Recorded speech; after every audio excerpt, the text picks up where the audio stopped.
Hello, I'm Audrey Tang. I'm really happy to be here to share with you some thoughts around how Taiwan countered the coronavirus using the power of digital social innovation. Social innovation, that is to say, people who participate from all walks of life in order to publicly benefit the society, is the cornerstone of the Taiwan's collective intelligence response system, and it's really fast. Whereas many jurisdictions began countering coronavirus only this year, Taiwan started last year. Last December, when Dr. Li Wenliang, the PRC whistleblower, posted that there are new SARS cases, he gets inquiries and eventually punishments from his local police institutions. But at the same time, the Taiwan equivalent of Reddit, the PTT board, has somebody with the name NOWnews reposting Dr. Li Wenliang's whistleblowing. But instead of facing discipline, the head of the CDC immediately noticed this post and issued an order that says that all passengers flying from Wuhan to Taiwan need to start health inspections the very next day, the first day of 2020. And so this says two things. First, that the civil society trusts the government enough to talk about possible new SARS outbreaks in a public forum, and that the government trusts the citizens enough to take it seriously and treat it as if SARS has happened again, something we've always been preparing since 2003. And because of this open civil society, according to the Civicus Monitor, Taiwan is the most open society in the whole of Asia. We enjoy the same freedom of speech, the same freedom of assembly, of the press, and so on, as other liberal democratic countries, but with the emphasis on keeping an open mind to new, novel ideas from the society. And this is why our schools and businesses still remain open today. So, for example, every day, our Central Epidemic Command Center holds a press conference, which is live streamed. We work with the journalist community. They answer all the questions from the journalists, and it's all live streamed.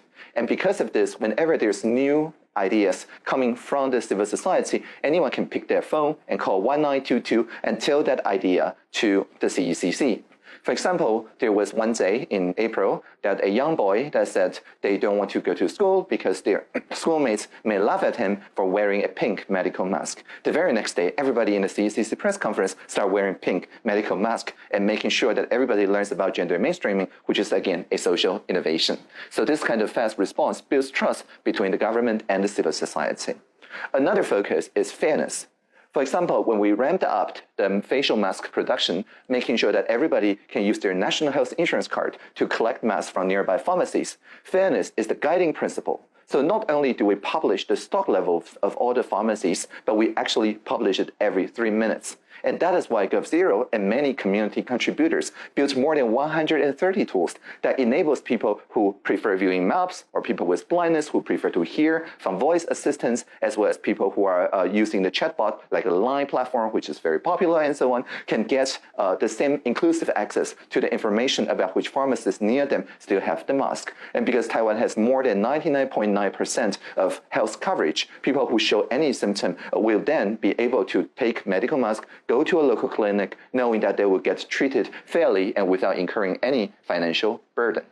And this also enabled people who make dashboards that lets people see that our supply is indeed growing, that we now can collect, if you're an adult, 9 facial masks every 2 weeks, or 10 if you are a child. And it shows us where in Taiwan do we have a oversupply or undersupply, and we change the pharmacies based on the real feedback of the pharmacist, so that their received supplies as well as the ordering system is also co-created with the whole of society. So based on the analysis, as you can see our premier smiling happily here, that is because we started working with convenience stores. So you can take the same NHI card to go there and collect your mask anytime, 24 hours a day, because there's many people working in municipality that have a longer working hour than pharmacists. And so before, when we only ration through pharmacists, they could miss the mask collection simply because they work too late in the day. And so we ensure fairness of all kinds.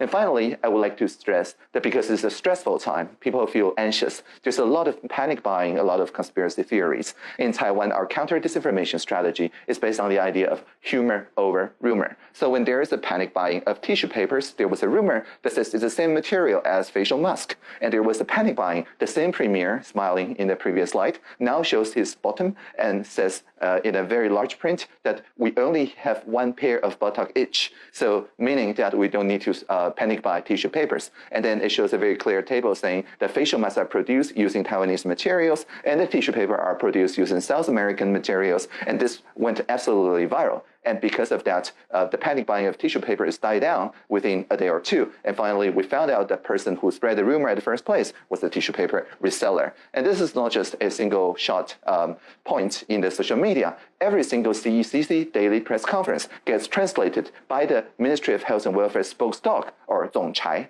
the DOGA CEO, that translates social distancing, hand sanitation rules, remembering to pay your pre-orders, and so on, all into very cute dog memes. And because these goes viral, we make sure that our humor, our factual humor, spreads faster than rumor. And this is how we make sure that Taiwanese people still feel calm and collected even during the pandemic. So I only have 5 minutes, so this is all I can contribute within 5 minutes, but please feel free to read more in TaiwanCanHelp.us. Thank you for listening.